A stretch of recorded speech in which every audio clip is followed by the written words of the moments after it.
Saudara-saudara kaum muslimin rahimakumullah. Setiap penganut agama di dunia ini mempunyai sesuatu kitab yang dianggapnya sebagai kitab suci. Orang Hindu punya kitab Weda.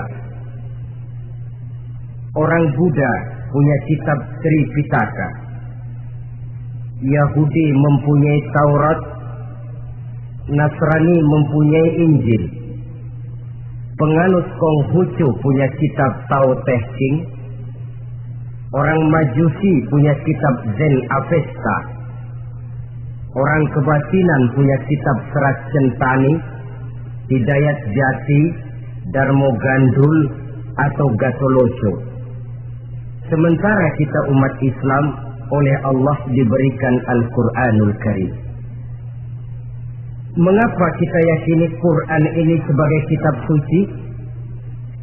Pertama, ia bebas dari intervensi dan investasi manusiawi.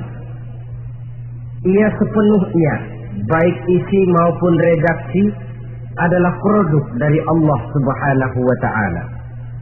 Kita yakini Quran kitab suci karena sampai hari ini belum ada seorang pun yang sanggup membuat seperti itu.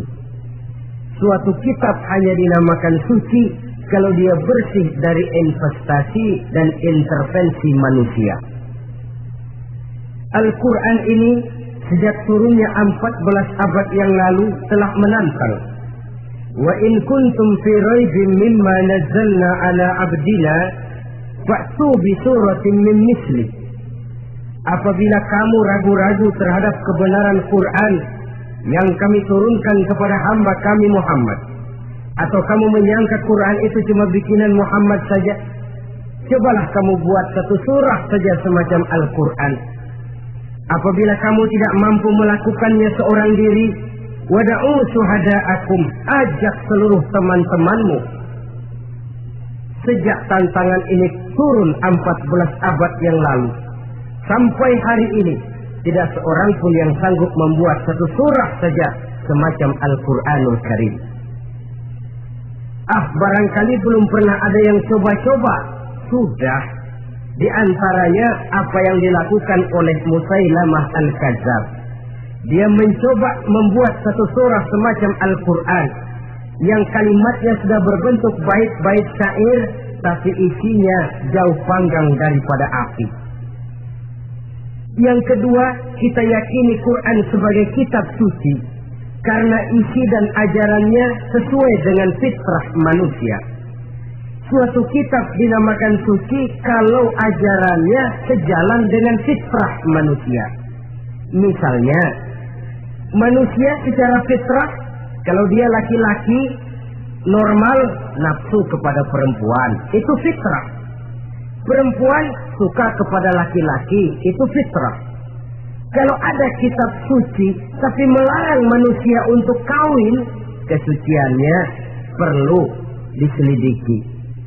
Quran kitab suci sejalan dengan fitrah manusia, maka ia menganjurkan manusia yang mampu untuk melangsungkan perkawinan. Contoh lain, secara fitrah manusia perlu makan.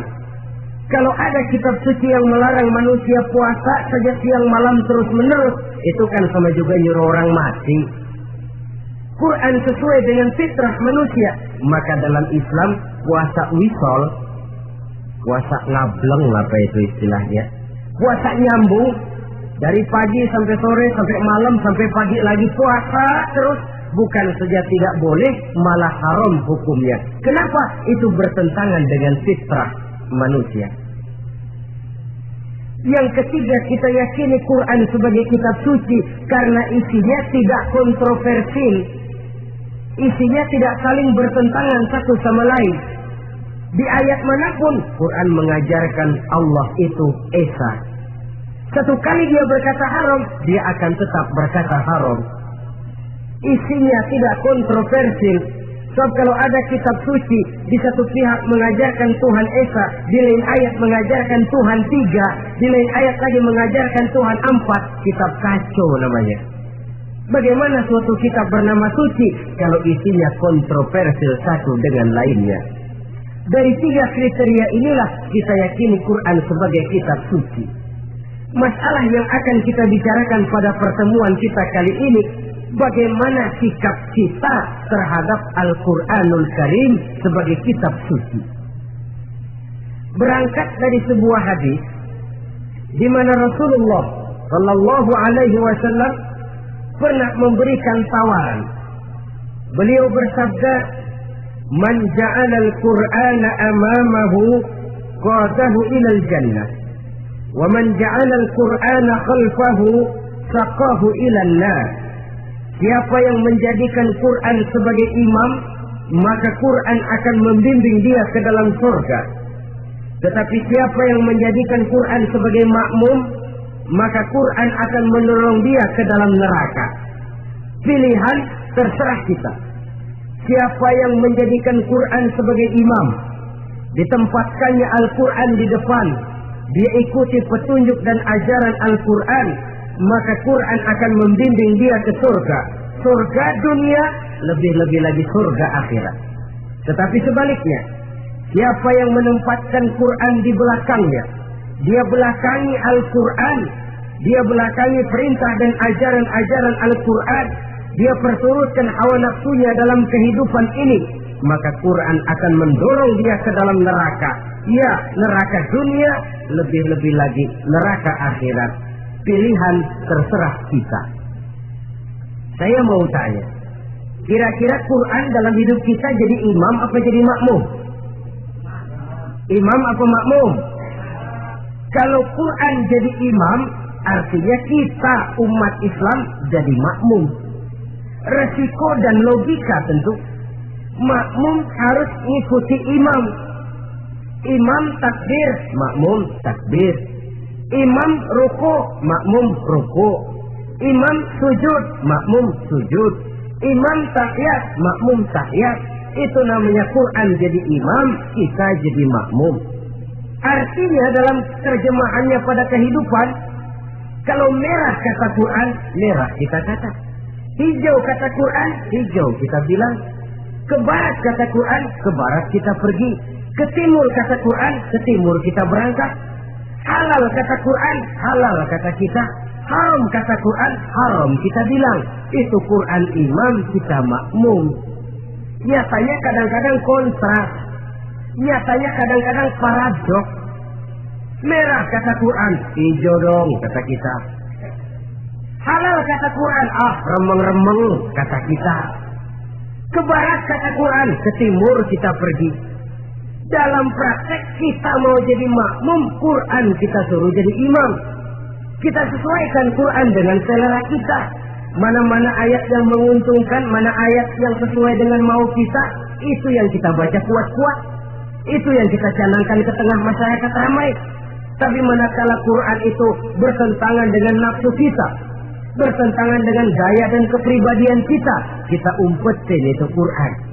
Kalau kita cuma umpetin lumayan, kadang-kadang kita tuduh Quran ketinggalan zaman. Kita anggap Quran tidak relevan lagi dengan situasi dan kondisi. Kalau sudah begitu, sudah menyeberang terlalu jauh namanya. Saudara-saudara kaum muslimin rahimakumullah.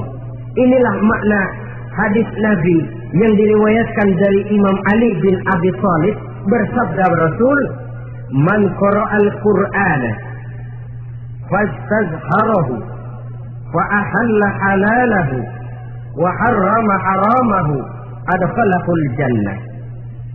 Barang siapa yang membaca Al-Quran lalu memperhatikannya, kemudian menghalalkan yang halal dan mengharamkan yang haram, maka Allah akan memasukkan orang itu ke dalam surga.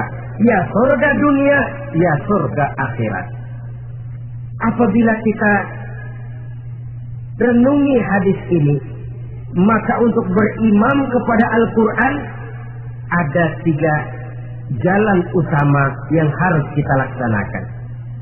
Pertama, dari kalimat man qara'al Qur'an, barang siapa yang membaca Al-Quran. Ini artinya siapa yang ingin menjadikan Quran sebagai imam di dalam kehidupan, jalan pertama yang harus ditempuhnya menanamkan kegemaran membaca Al-Quranul Karim. Al-Quran gharibun fima baina qaumin la yaqra'una. Quran akan jadi asing, Quran akan jadi aneh kalau terletak di tengah rumah orang Islam yang tidak suka membaca Al-Quranul Karim. Jadi langkah pertama, tanamkan kegemaran membaca Al-Quran. Saya tidak menyalahkan kalau remaja kita gandrung kepada Stevie Wonder. Baik kalau mereka senang kepada suara emasnya Michael Jackson atau suaranya Madonna.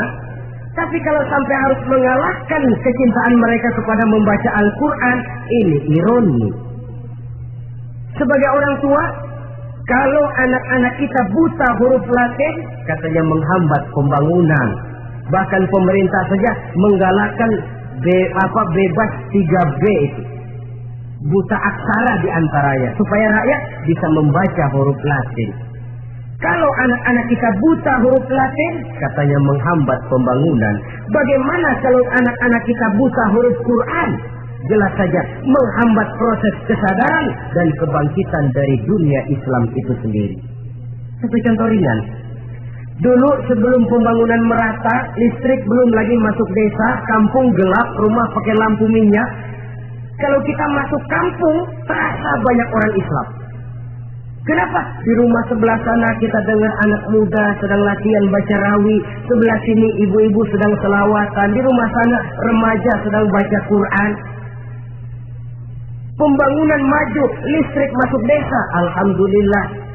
Tapi apa yang kemudian terjadi? Proses pergeseran nilai. Setelah listrik masuk desa, radio main kenceng-kencengan, televisi main gede-gedean, baca Quran sudah barang aneh, langka. Tengoklah, sekarang kalau kita masuk kampung, ada yang remaja sedang baca Quran, rasanya kok aneh, nggak umum. Sesuatu yang baik malah menjadi nilai-nilai keanehan. Saudara-saudara kaum muslimin rahimakumullah, tanamkan kegemaran membaca. Dalam satu hadis Nabi pesan, nawiru buyutakum bitilawatil Quran, sinari rumah tanggamu dengan bacaan Quran. Sebab listrik ini cuma bisa menerangi gelap, tapi tidak akan sanggup menerangi hati manusia. Quran produk Allah dibaca dalam segala keadaan, tepat dan pantas. Lihat saja, orang sedih baca Quran, terhibur. Orang gembira baca Quran, tidak lupa diri. Di rumah mewah ada yang baca Quran, bagus.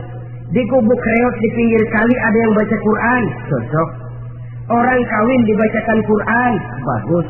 Orang mati dibacakan Quran, tidak jelek. Dalam segala keadaan, in all season, bahasa kerennya, dia pantas dibaca. Saudara-saudara, bahkan orang sakit gigi pun kalau dengar baca Quran tidak marah. Coba lihat. Dia senang benar lagu Michael Jackson, tapi giliran sakit gigi, coba setelin lagu Michael Jackson kalau nggak mencah-mencah. Kamu gila apa nggak tahu saya lagi sakit gigi? Tapi coba bacakan Quran. Dia pasti tidak marah. Begitu besar daya pengaruhnya. Bahkan Abu Jahal sama Abu Lahab pernah rapat. Kata Abu Jahal sama Abu Lahab, Mas Lahab, gini loh Mas. Kenapa? Ini saya pikir-pikir salah satu yang menyebabkan kenapa saudara kita banyak ikut ajaran Muhammad. Mereka kalau sudah dengar bacaan Quran terpesona. Jadi kita blokir saja. Caranya gimana?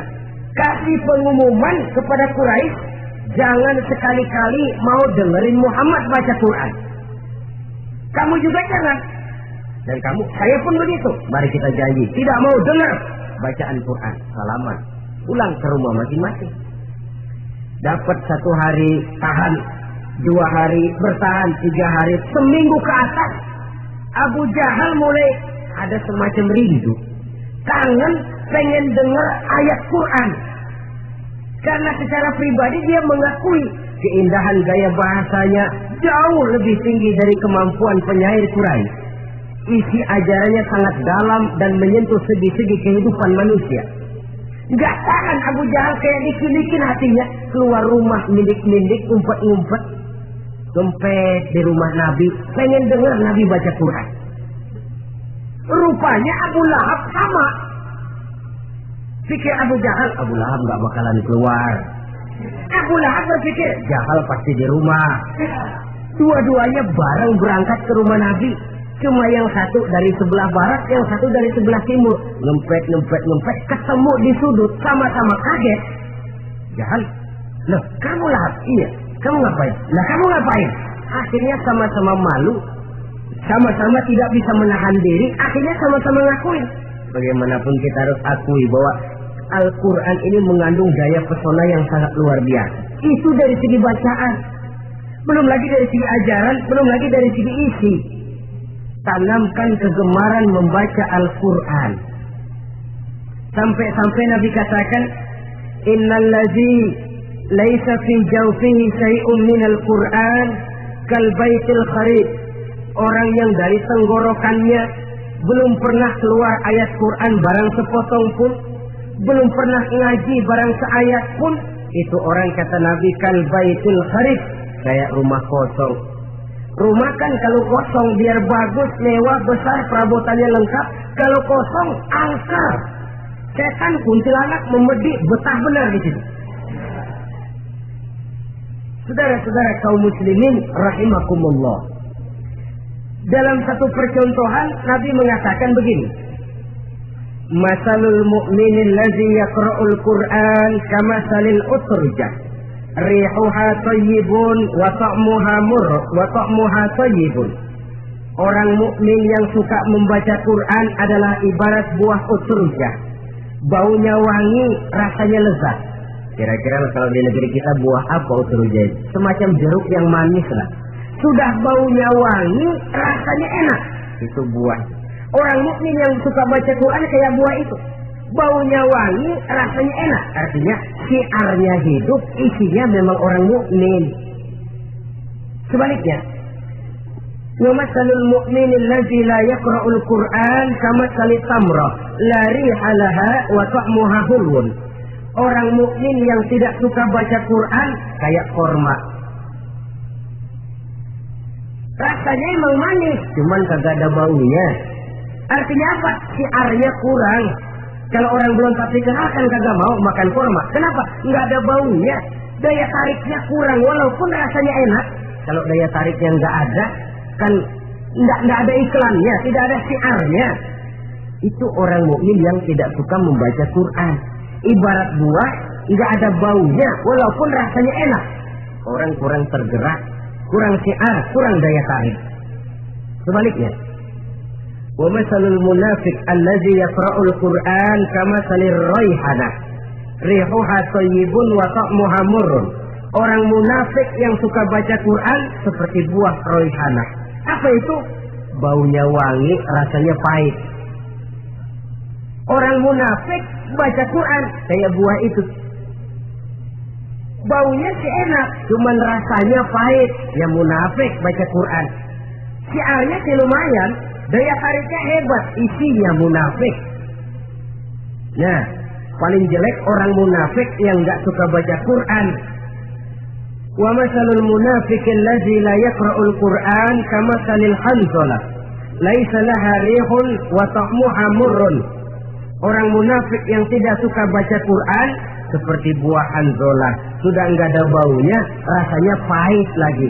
Kalau buah pacek kali. Udah baunya kagak ada, kalau dimakan bikin orang celeng. Saudara-saudara kaum muslimin rahimakumullah, tanamkan kegemaran membaca Al-Quran, karena membaca Al-Quran merupakan ibadah yang besar. Bahkan kata Nabi, afdalu ibadati abdi qiraatul Quran. Nilai ibadah yang paling baik dari hambaku adalah ibadah membaca Al-Quran. Dalam sholat pahalanya lebih besar di luar sholat daripada di luar sholat. Dengan wudu pahalanya lebih besar daripada tanpa wudu. Mengerti pahalanya lebih besar daripada tidak mengerti. Tapi tidak mengerti pun jangankan membaca, mendengar saja orang baca Quran dengan baik sudah didoakan untuk mendapat rahmat. Berpahala mendengar bacaan Al-Quran walaupun tidak mengerti. Apalagi membaca sendiri, apalagi mengerti apa yang kita baca, tentu pahala itu akan jauh lebih besar. Ini yang pertama. tanamkan kegemaran membaca Al-Quranul Karim. Yang kedua, dalam hadis tadi, fastazharuhu, man qara'al Qur'ana fastazharuhu, siapa yang membaca Al-Quran kemudian memperhatikannya. Jadi kalau kita mau beriman kepada Al-Quran, setelah menanamkan kegemaran membaca, yang kedua, perhatikan, pahami isinya. Jangan seperti monyet pakai mahkota, ketawa girang, cengengesan, tapi dia tidak tahu arti kebesaran mahkota yang disandangnya. Bangga dengan Al-Quran, tapi apa kandungannya kita tidak mengerti. Untuk memahami Al-Quran ini, caranya bagaimana? Tentu mudah saja. Seperti contoh, kalau kita ingin mengerti caranya bikin tahu, jangan bertanya kepada montir mobil. Montir mobil ahli betul urusan mesin, tapi kalau urusan tahu, tanya dong tukang tahu. Untuk mengerti rahasia dan seluk-beluk Al-Quran, kita harus bertanya kepada orang yang memahami seluk-beluk Al-Quran, para ulama, para kiai, para ustaz, yang kita tahu kualitas keilmuannya, kita yakini loyalitas dan integritasnya kepada Islam ini. Kenapa? Ayat-ayat Quran itu elastis. Dia dibawa kemana saja mau. Ditafsirkan menurut kemauan orang bisa. Paling celaka kalau yang belajar tidak punya dasar, yang mengajar punya maksud lain. Sesat dan menyesatkan. Yang ngajar punya nafsu ambisi, yang belajar tikus budeg, yang memang tidak punya dasar apa-apa. Sekali belajar langsung tafsir. Cara wudhu yang baik saja belum ngerti, cara rukuk dan sujud yang baik saja belum bisa, yang membatalkan sholat apa ndak bisa, ndak ngerti. Sekali langsung, enggak, supaya kita langsung saja belajar langsung Al-Quranul Karim. Tidak jelek, cuma akan lebih baik kalau sebelumnya ada unsur penunjang dari nilai-nilai keilmuan dalam Islam ini. Disinilah perlunya menghidupkan majelis-majelis taklim. Sebab kalau Al-Quran hanya dipahami dan dikutak-kutik menurut maunya rasio saja, kekuatan rasio terbatas. Saya akan khawatir nantinya akan timbul pendapat-pendapat di mana Al-Quran disesuaikan dengan otak. Bukan otak ikuti Quran, tapi Quran disuruh ngikuti otak. Contoh yang dekat saja, kalau saudara ngukur kayu pakai meteran, itu kira-kira meteran ikut kayu, apa kayu ikut meteran? Ayo, kira-kira kayu ikut meteran, apa meteran ikut kayu? Meteran ikut kayu. Bagus. Kalau meteran ikut kayu, artinya nggak ada meteran benar di dunia ini. Kayunya kependekan, meterannya dipotong. Kan begitu loh, meteran ikut kayu namanya. Bukan meteran ikut kayu, tapi kayu yang harus ikut meteran. Otak harus ikut wahyu. Jangan wahyu disuruh ikut otak. Manusia ikut Quran, jangan Quran disuruh ikut manusia. Dan kaum orientalis, ya, orang barat di luar Islam yang mendalami, mempelajari Islam dengan tujuan mencari kelemahan Islam untuk menghantam umat Islam, itu sengaja mencari ayat-ayat yang mereka kumpulkan untuk menghantam umat Islam, supaya mereka meragukan Qurannya untuk kemudian pada suatu saat meninggalkan Quran sama sekali. Inilah pendapat ada ayat Quran yang sudah tidak sesuai lagi katanya dengan situasi dan kondisi. Seolah-olah otak manusia sudah jauh lebih pintar daripada Al-Quranul Karim. Saudara-saudara kaum muslimin rahimakumullah, inilah yang kita berlindung dari Allah. Sebab secara demikian, dengan kata lain, kita secara tidak sadar sudah mengurangi kemahamutlakan dan kesempurnaan dari Allah Subhanahu wa ta'ala. Untuk memahami Al-Quran, maka kita harus bertanya kepada ahlinya, mengaji, menghidupkan majelis-majelis taklim. Jangan sampai Al-Quran menjadi awam di tengah masyarakat Islam sendiri. Ini jalan yang kedua, memahami isinya. Sehingga dengan demikian, manakala Al-Quran dibacakan orang, pemikiran kita tidak lagi terpusat kepada kemerduan suara orang yang membaca, tapi tertuju kepada isi yang dikandungnya. Sehingga dalam kondisi semacam itu, boleh jadi tiap kali dibacakan Al-Quran, nilai iman makin tambah. Kita dengar orang baca, Alam taro kaifa fa'ala rabbuka bi ashabil fil. Terbayang oleh kita bagaimana Raja Abrahat dengan pasukannya mau menghancurkan Ka'bah. Bagi Allah cukup menurunkan burung ababil, hancur lebur Abrahat raja besar dengan seluruh pasukan gajahnya, berantakan dibuatnya cuma dengan burung ababil. Allah Maha Besar, Allah Maha Kuasa. Tambah iman. Kalau tidak, ya seperti yang banyak terjadi. Quran menceritakan azab, kita malah kesenangan. Walakum azabun alim, kamu akan mendapat azab yang pedih. Kita teriak di pojokan, toyib, toyib. Allah, alhamdulillah. Digambarkan azab malah baik-baik. Bahwa kita suka, kita gemar kepada bacaan Quran dengan suara yang merdu, alhamdulillah. Akan lebih baik lagi kalau kita mengerti apa yang dibacanya. Sebab perintah membaca tersirat makna perintah untuk memahami. Perintah memahami tersirat makna untuk mengamalkan. Dengan kata lain, kita hanya bisa mengamalkan Quran dengan baik kalau kita mengerti isinya. Kita hanya bisa mengerti isinya kalau kita rajin membacanya.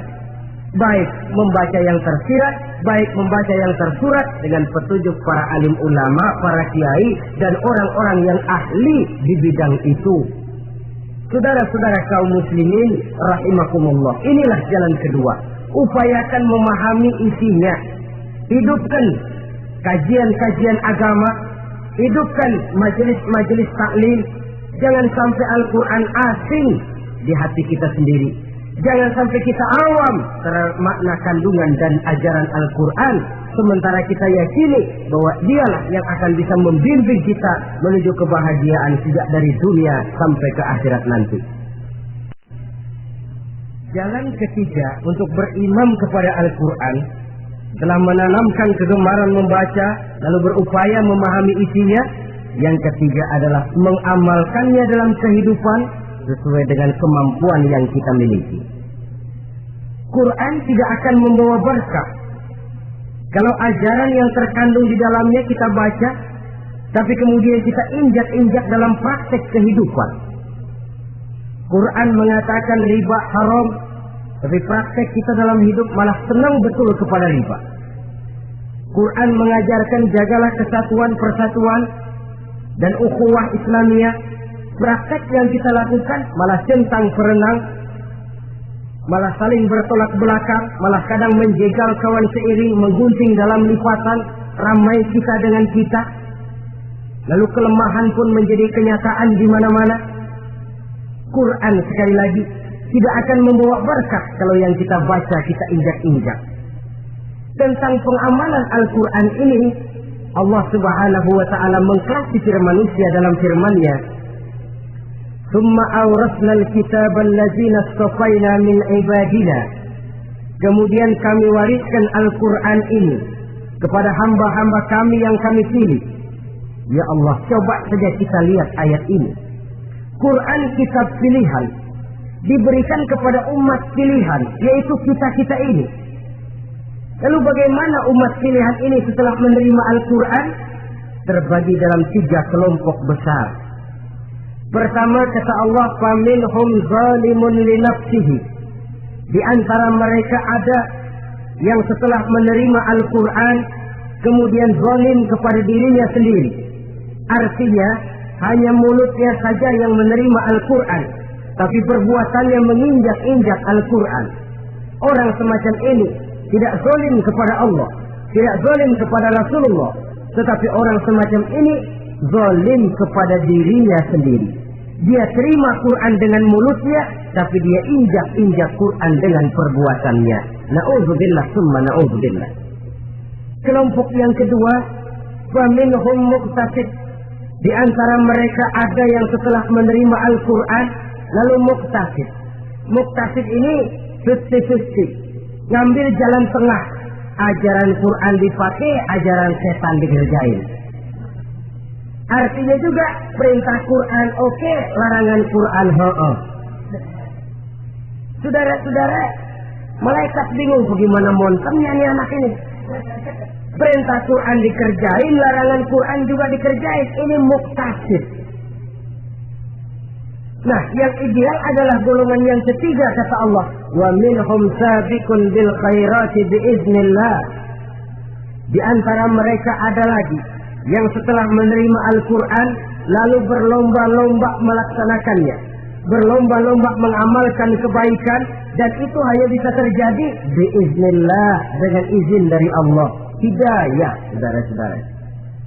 Berapa banyak orang yang mengerti Quran tapi hidupnya jauh dari cahaya Quran.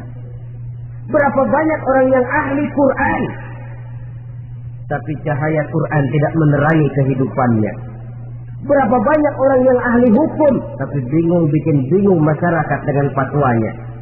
Saudara-saudara kaum muslimin, kenapa bisa terjadi? Itu tidak ada hidayah, tidak biiznillah, tidak ada izin dari Allah. Maka bisa membaca Quran, alhamdulillah. Bisa memahaminya, kita bersyukur kehadirat Allah. Lebih penting dari itu, kita mohon hidayah agar bisa mengamalkannya sesuai dengan kemampuan kita. Saudara-saudara kaum muslimin rahimakumullah, mana yang lebih banyak di zaman kita sekarang ini? Kita bisa analisa. Ada yang menerima Quran hanya dengan mulutnya saja. Kalau ditanya, Tuhanmu siapa? Allah. Kiblatmu mana? Ka'bah. Saudaramu siapa? Umat Islam. Kitab sucimu apa? Quran. Kamu bisa baca? Enggak. Ya, kalau cuma tidak bisa baca, barangkali kadang-kadang Quran saja pun tidak punya. Ini yang ironi, ini yang menyedihkan. Saudara-saudara kaum muslimin rahimakumullah, tanpa melaksanakan konsepsi Al-Quran di dalam kehidupan, maka kesenangan kita membacanya, pengertian kita tentang Al-Quran, barangkali tidak akan bisa berbuat terlalu banyak di dalam kehidupan. Maka sekarang ini sudah ada terjemahan Quran dalam bahasa Indonesia, dalam bahasa daerah, dalam bahasa Inggris, Belanda, bahkan Jerman, yang masih harus terus dan selalu ditingkatkan terjemahan Quran di dalam kehidupan. Dengan kata lain, kita umat Islam menunggal dengan Quran kita. Jangan cuma jadi kebanggaan Islam tinggi, tidak ada yang lebih tinggi dari Islam. Quran kitab suci tidak ada yang bisa menandinginya. Qurannya, tapi umatnya, kadang-kadang kita ini jauh panggang daripada api. Kita bersyukur musabaqah tilawatil Quran dihidupkan dengan biaya bermiliar rupiah, sejak dari tingkat kelurahan, kecamatan, wali kota, provinsi sampai kepada tingkat nasional, untuk menanamkan kegemaran membaca Quran. Setelah itu hendaknya diadakan peningkatan dengan upaya memahaminya, sehingga pada suatu saat boleh kita adakan musabaqah pengamalan Quran. Hadiahnya sudah langsung dari Allah sendiri. Ini yang kita perlu berlomba mengamalkan ajaran Quran. Sabiqun bil khairat, berlomba mengamalkan ajaran-ajaran Al-Quranul Karim. Nah, oleh karena Al-Quran ini dalam bentuknya yang umum kadang-kadang hanya menjelaskan satu persoalan secara global, kita memerlukan tuntunan sunnah dari Rasulullah Shallallahu Alaihi Wasallam. Umpamanya, Quran hanya mengajarkan aqimis sholat, dirikan sholat. Caranya bagaimana? Tidak ada cara sholat dalam Quran. Dari mana kita tahu cara sholat? Dari sunnah. Itu sebabnya selain Al-Quran sebagai sumber utama, kita memerlukan sunnah.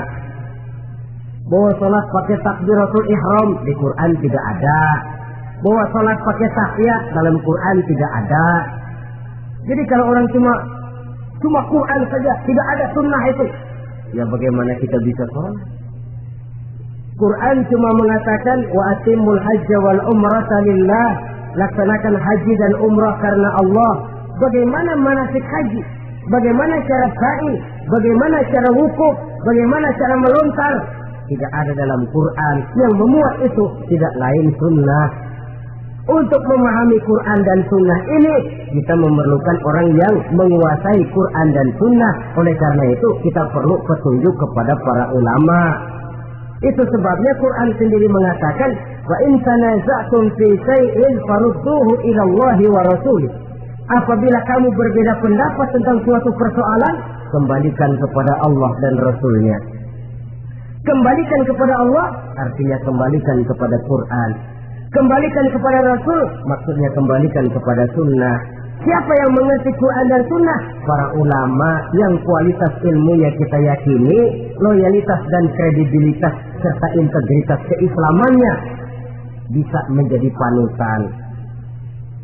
Saudara-saudara kaum muslimin rahimakumullah. Dengan demikian, kalau orang berkata langsung saja memahami Quran, sekarang ini sudah banyak terjemahannya, tidak usah lewat ulama-ulamaan. Saya tidak mencela, cuma agak mengkhawatirkan. Kalau dia memahami Quran cuma sekedar lewat terjemahannya saja, sangat mungkin jadi dia bisa salah paham. Kita memerlukan bantuan sunnah, kita memerlukan petunjuk para ulama yang menguasai di bidang itu. Kembalikan kepada Quran dan sunnah, artinya bertanya kepada orang yang memahami Quran dan sunnah. Nah, dengan begitu kan akan terjadi perbedaan pendapat. Perbedaan pendapat sesuatu yang halal sepanjang tidak menyebabkan kita berpecah belah. Halal berbeda pendapat, asal diletakkan pada proporsinya. Apalagi kalau perbedaan pendapat itu cuma masalah teknis, bukan masalah prinsip. Kenapa tidak pulang saja kepada tuntunan Quran? Lana a'maluna walakum a'malukum. Kami akan mengamalkan amalan yang kami yakini benarnya. Saudara persilakan mengamalkan amalan yang saudara yakini benarnya. Sama-sama punya alasan, sama-sama punya dalil. Tidak usah saling menyalahkan. Tidak usah saling mengklaim, merasa yang paling benar, orang lain salah semua. Kemukakan argumen, jangan sentimen. Harus dengan semangat mencari kebenaran, bukan untuk mencapai kemenangan.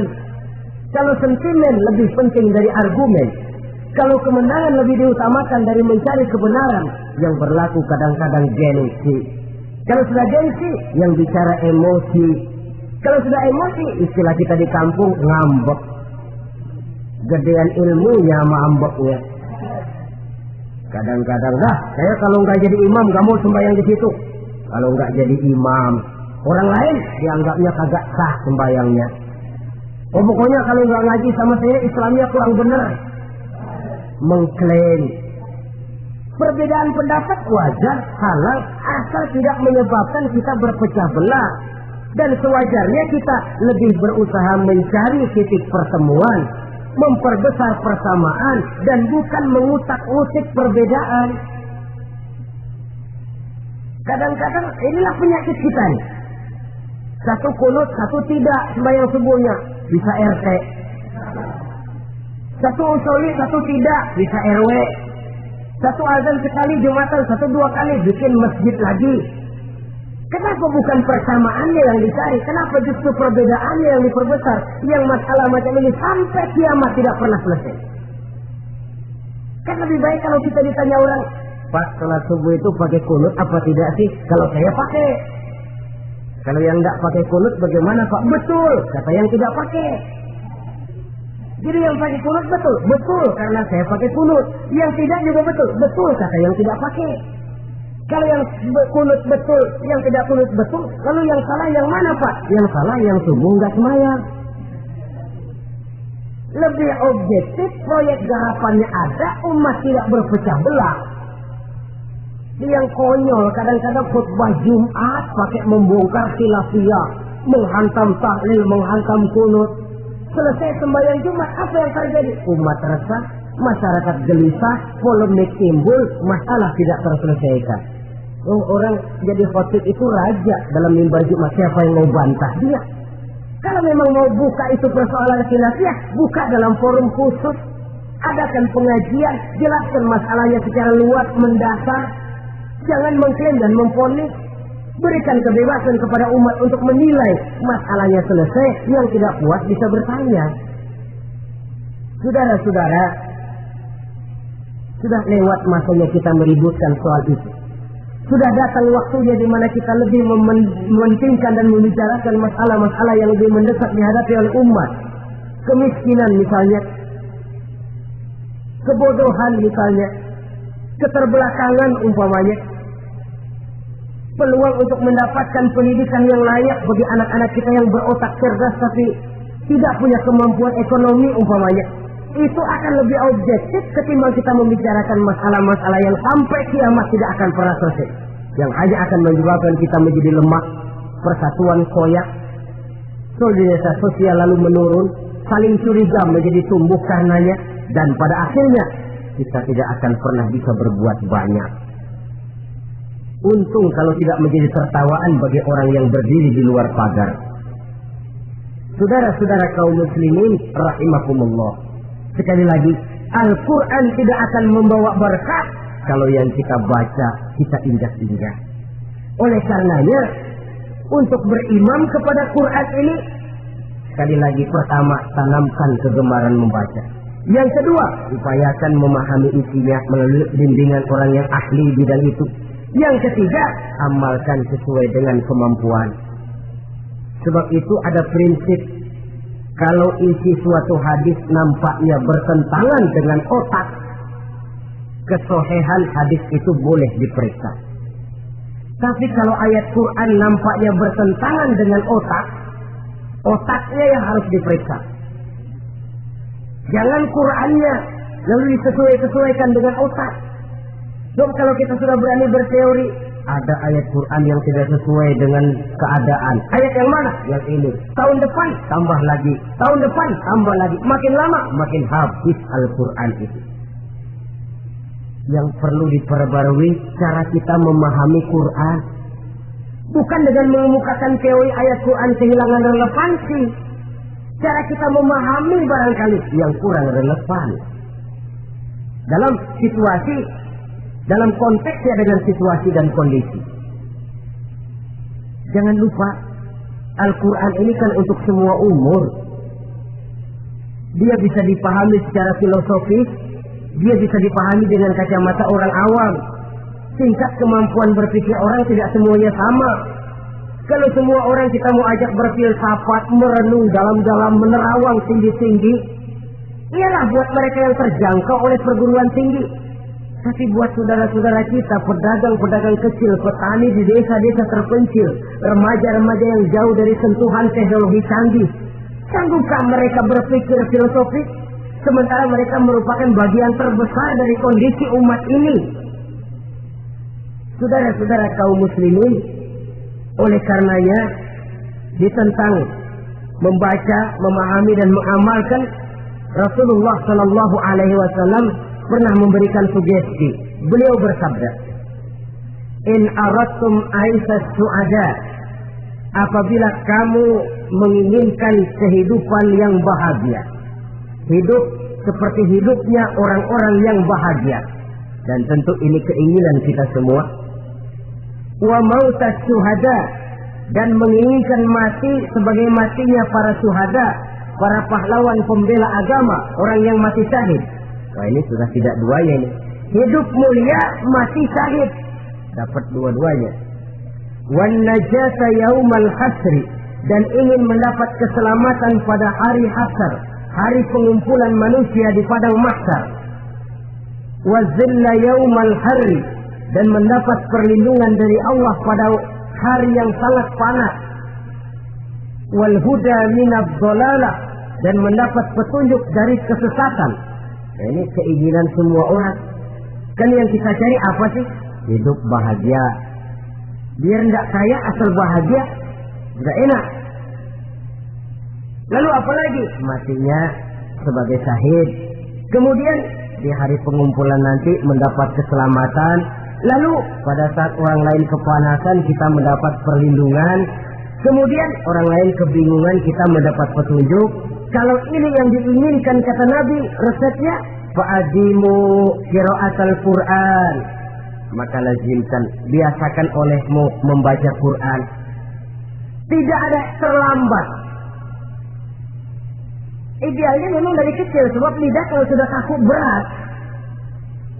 Disuruh baca innallaha laghaniyun hamid, lidahnya berat. Innallaha lampuniyun hamid, lampuniyun. Laghaniyun jadi lampuniyun. Lidah itu kalau sudah berat ya memang berat. Disuruh baca ya bani Israil, lidahnya berat. Ya bini Siroil. Jadi ya bini Siroil. Saudara-saudara, idealnya memang dibiasakan dari kecil supaya lidah itu ringan. Kalau tidak ada istilah terlambat. Malu pak, belajar alif-alifan udah gede. Ya jangan alif-alifan, alif beneran. Alif-alifan kapan bisa ya? Alif beneran yang dipelajari. Tidak ada istilah terlambat, tidak ada istilah malu untuk belajar Al-Quran ini. Saudara-saudara kaum muslimin rahimakumullah, ini sugesti untuk menanamkan kegemaran membaca. Lalu sugesti untuk memahaminya, tentu banyak ayat, banyak hadis.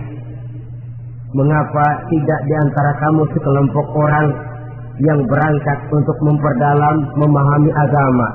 Falaula nafaro min kulli firqatin minhum ta'ifatun liyatafaqahu fid din.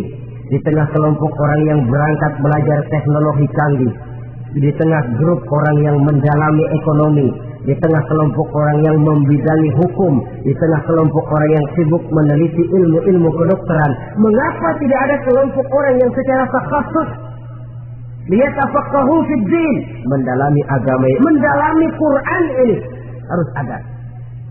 Lalu sugesti untuk mengamalkan Al-Quran kelihatan dari peringatan Allah yang kita bisa temukan pada surah Toha ayat 124 sampai dengan 127. Wa man a'rada an dzikri, barang siapa yang berpaling dari peringatanku, kata Allah, barang siapa yang berpaling dari Al-Quran ini, dia terima Al-Quran, dia imani Quran, tapi dia berpaling dari ajarannya, dia injak-injak apa yang seharusnya dia amalkan, dia perturutkan hawa nafsunya, maka kata Allah, fa inna lahu ma'isyatan dhanka, dia akan diberikan satu penghidupan yang sempit.